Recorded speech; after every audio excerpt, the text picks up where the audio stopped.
Olá, boa tarde a todos. Espero que todos estejam com a verdadeira alegria do Senhor, nosso Deus, que é aquele que traz a verdadeira alegria aos nossos corações.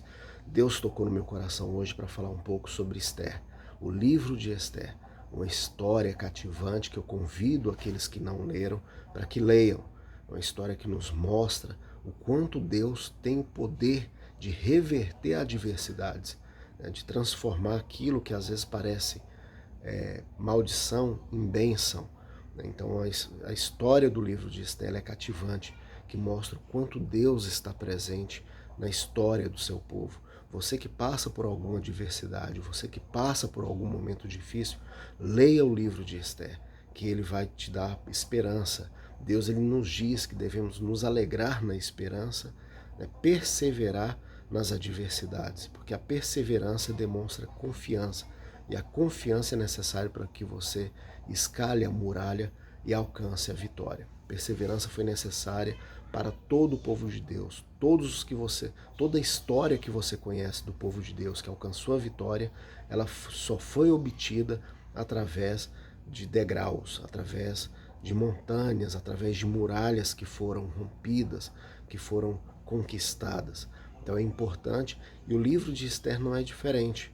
Ele mostra um povo, mostra primeiramente Esther, que foi alçada à condição de rainha do reinado do rei Assuero, em razão não só de sua beleza, mas principalmente da luz divina, da luz de Deus que havia sobre a pessoa de Esther. Ela teve que esconder a sua condição, a sua origem, né, que ela teve origem no povo judeu. Ela teve que manter isso às ocultas por orientação de seu primo, que era considerado seu pai, Mardoqueu, porque ele sabia que se ela falasse, ela poderia até mesmo vir a perder a vida ou então ser expulsa do reinado. E ali ser interrompidos os desígnios de Deus para salvar o seu povo naquele lugar.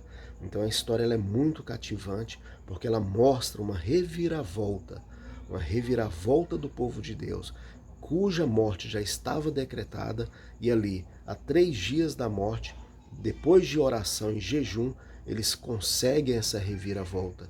E aqueles que foram humilhados, aqueles cuja morte havia sido decretada, passam a ser exaltados pelo rei Assuero.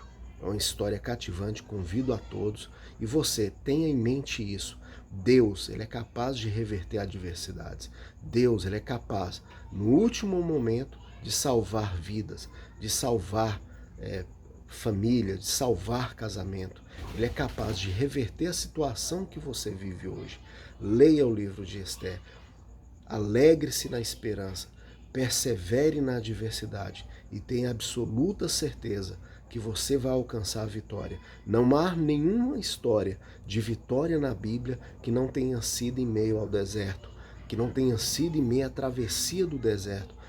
Davi, quando venceu Golias, Moisés, quando venceu os seus gigantes, José, Josué, Daniel, Abraão, todos passaram pelo deserto, todos passaram por adversidades. Lembremos da história de Jesus, quando pediu para que seus discípulos atravessassem de um lado ao outro do mar, e ali ele dormia à polpa do barco e começou uma tempestade. E ali naquele momento de tempestade, os seus discípulos, achando que aquele barco poderia afundar, acordaram Jesus. E ele questionou: por que tedes pequena fé? Por que sedes de pequena fé? Não tem fé? Então é isso que Deus ele quer que você faça. Guie o seu próprio barco e tenha fé. Jesus ele não pode guiar o seu barco por você. Deus ele não vai guiar o barco por você. Você tem as suas opções, as suas escolhas. Guie o seu barco, apegue a mão de Deus, reconheça Jesus Cristo como o único Salvador e tenha absoluta certeza que você vai vencer as adversidades. Tenham todo um excelente resto de domingo. Desejo um excelente início de semana, que Deus possa abençoar cada um de vocês, tocar no coração, tocar na família de cada um de vocês, para que seja uma semana abençoada e que o inimigo ele seja queimado, caia por terra e que você possa superar as adversidades. Bom domingo.